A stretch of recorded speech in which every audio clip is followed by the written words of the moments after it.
കോൺഗ്രസിന് മുകളിൽ ഉരുണ്ടുകൂടിയ ശശി തരൂർ എന്ന കാർമേഘത്തെ അത്ര നിസ്സാരക്കാരനായിട്ട് തള്ളിക്കളയാൻ ആ പാർട്ടിക്ക് ആകില്ല എങ്കിലും പൊടുന്നനെ ഉണ്ടായ ഈ ചാഞ്ചാട്ടം അത് കോൺഗ്രസിന്റെ കേരളത്തിലെ തോൽവി മുന്നിൽ കണ്ടുകൊണ്ടാണോ എന്നും സംശയിക്കേണ്ടിയിരിക്കുന്നു.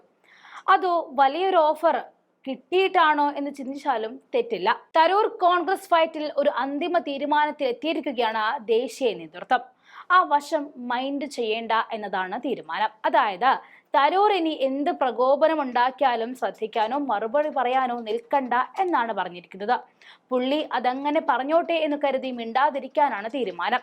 ശശി തരൂരിന് വഴങ്ങേണ്ടതില്ല എന്ന കോൺഗ്രസ് ഹൈക്കമാൻഡിന്റെ തീരുമാനം വന്നിരിക്കുകയാണ്.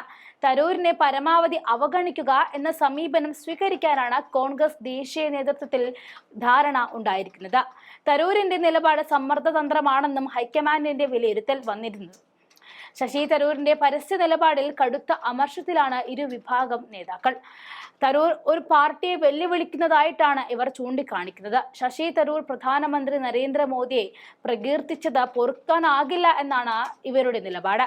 കേരളത്തിലും തരൂർ പാർട്ടിയെ വെട്ടിലാക്കി എന്നാണ് ഹൈക്കമാൻഡിന്റെ വിലയിരുത്തൽ. എതിരാളികൾക്ക് തരൂർ രാഷ്ട്രീയ ആയുധം നൽകിയെന്നും ഹൈക്കമാൻഡ് കണക്കാക്കുന്നു. തരൂരിന്റെ അഭിപ്രായങ്ങളിൽ ഹൈക്കമാൻഡ് പരസ്യ പ്രതികരണം വിലക്കിയിട്ടുണ്ട്.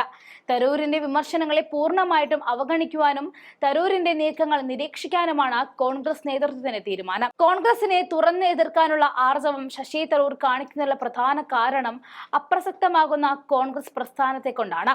മുൻ UN അണ്ടർ സെക്രട്ടറി ആയിരുന്ന തരൂരിന് തെരഞ്ഞെടുപ്പിൽ വിജയിക്കുക എന്നത് ബാലികേറ മലയായിരുന്നില്ല. മൻമോഹൻ സർക്കാരിന്റെ കാലത്ത് കേന്ദ്രമന്ത്രി വരെ ആകാൻ ശശി തരൂരിന് സാധിച്ചു. അതേ തരൂർ ഇപ്പോൾ ഇടം തിരിഞ്ഞു നിൽക്കുന്നത് എന്താണെന്ന് കോൺഗ്രസിനെ വെട്ടിലാക്കുകയാണ്. നേരത്തെ കോൺഗ്രസ് ദേശീയ പ്രസിഡന്റ് തെരഞ്ഞെടുപ്പിൽ മത്സരിച്ചപ്പോൾ തന്നെ നെഹ്റു കുടുംബത്തിന്റെ നോട്ടപ്പുള്ളിയായി മാറിയിരുന്നു തരൂര്. തനിക്ക് അർഹമായ സ്ഥാനങ്ങളൊന്നും ലഭിക്കുന്നില്ല എന്ന പരാതി തരൂർ നേരത്തെ തന്നെ ഉന്നയിച്ചതാണ്. കോൺഗ്രസ് അധികാരത്തിൽ നിന്നും പുറത്താക്കപ്പെട്ടത് തന്റെ സ്ഥാനമോഹങ്ങളെ ബാധിക്കുമെന്ന ചിന്തയും തരൂരിനെ വല്ലാതെ അലട്ടുകയാണ്. ഇതൊക്കെ കൊണ്ടാണ് തരൂർ ഇപ്പോൾ ഇടം തിരിയുന്നത് എന്നാണ് നിരീക്ഷകർ പറയുന്നത്. എന്തായാലും തരൂർ കോരിയിട്ട കനലുകൾ കോൺഗ്രസിൽ നന്നായി പുകഞ്ഞു തുടങ്ങിയിട്ടുണ്ട്. നേരത്തെ അമേരിക്കൻ സന്ദർശനത്തിനിടെ മോദിയെ പുകഴ്ത്തിപ്പാടിയ ട്രംപിന്റെ വാക്കുകളും അന്താരാഷ്ട്ര മാധ്യമങ്ങളിൽ വലിയ വാർത്തകളായിരുന്നു. ഇതിന് പിന്നാലെയായിരുന്നു മോദിയെ പിന്തുണച്ചും പ്രശംസിച്ചുമുണ്ട് തരൂര് രംഗത്ത് വന്നത്.